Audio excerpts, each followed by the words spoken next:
Stop apologizing and stop hiding who you really are and who you're meant to be.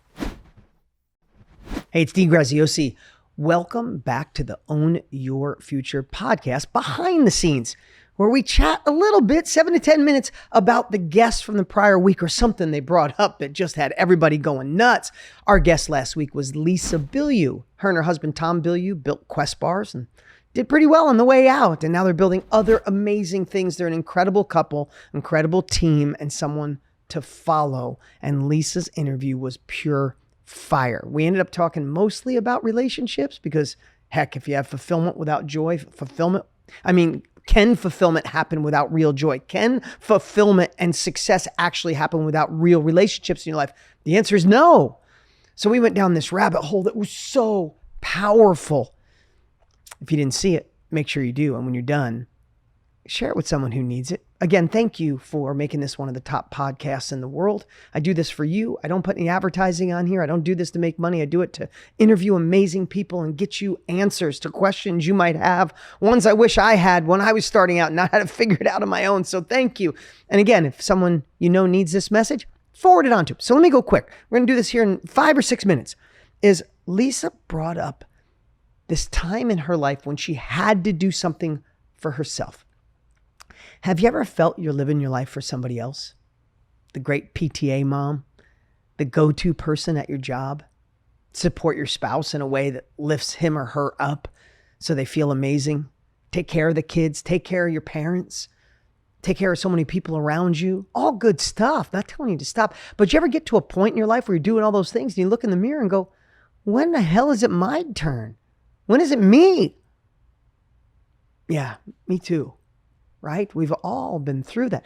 But here's where frustration can build. Frustration can build when you feel that way and you're not expressing it. You're not getting after it. So you might be frustrated with your significant other because you're holding back who you're meant to be to fuel their life. Or you may be even a little frustrated being a parent. I love my kids more than life, but you can be frustrated sometimes and still love them more than life because you're giving so much to them. What about you?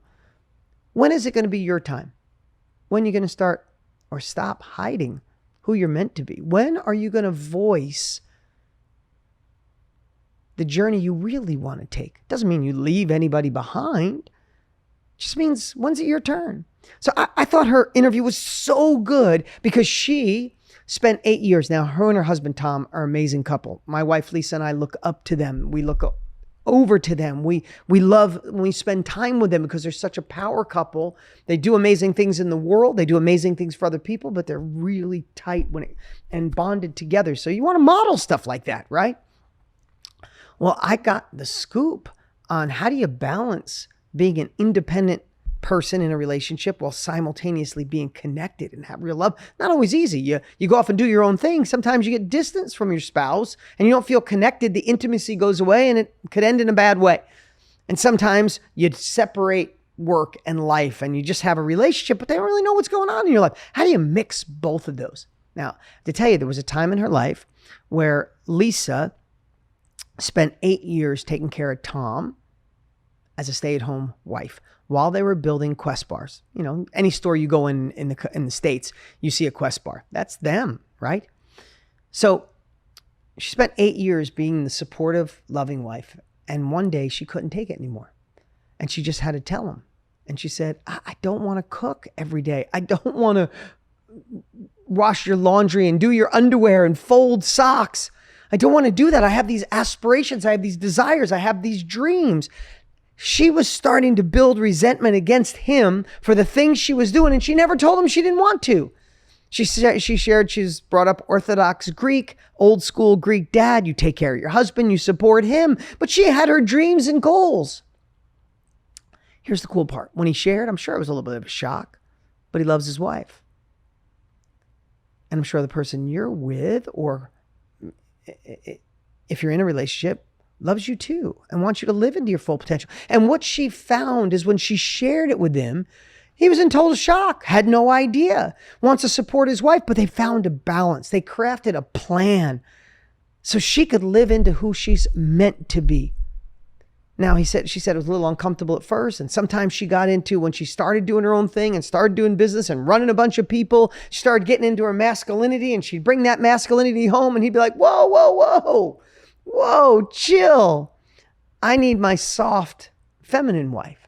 She was like, he's right there. And they did this balancing act. She said she'd come home, take off all her jewelry and put her hair down and put on comfy clothes, and she'd get into more softer version of herself. Now, why am I telling you about their story? Because I don't know where you are, but not that long ago, we just got done with the Own Your Future challenge that Tony Robbins and myself did with some great guests. And we had hundreds and hundreds, about over 500,000 women alone registered for that event. And one of the things that was in the chat nonstop was, I need to do me. I need to lean into who I'm meant to be, stop serving everybody else. It doesn't have to be black or white. It doesn't have to be, I'm going to do me and I have to abandon everything I've done. And maybe this is just a little nudge to say, go do you. Communicate, share, be brave, be vulnerable. Talk to your significant other, talk to your family, talk to the people in your life and say, I need the real me to come out because it's screaming. And if I don't, I'm going to build resentment. I'm going to be mad. It won't end in the right way. I just need your help in this transition. And they crafted a slow transition plan. She was cooking for them 5 days a week and then 3 days a week. And then they found someone to help as they started getting more successful. And they got someone to help, and she started working and contributing. And now Lisa is this powerful, amazing woman, number one best-selling author. She's got a kick-ass podcast. She's doing so many incredible things. She's launching a comic series for 14-year-old girls to help them feel more confident at a younger age. She is doing amazing things. Guess what? So is Tom. And guess what? So is their relationship. But if she didn't, she would have exploded. She would have hated him. She would have had resentment, and she never would have given her gift to the world. So maybe today's the day you craft the plan to stop hiding your gift. Stop apologizing for who you're meant to be, and let the real you come out. Thanks so much for being a part of the Own Your Future podcast, behind the scenes edition. If you didn't watch that interview with Lisa, go watch it. It is pure fire. And when you're done, share it with someone who needs it, because you know someone who will. Subscribe. Make sure you leave me a comment on what you think. This podcast is truly a passion project, and I do it to help serve. So if this hits you in any way, know that we don't advertise. We don't make money on this one. We do this for you. So share it. That's how you can help us, and we'll see you next week.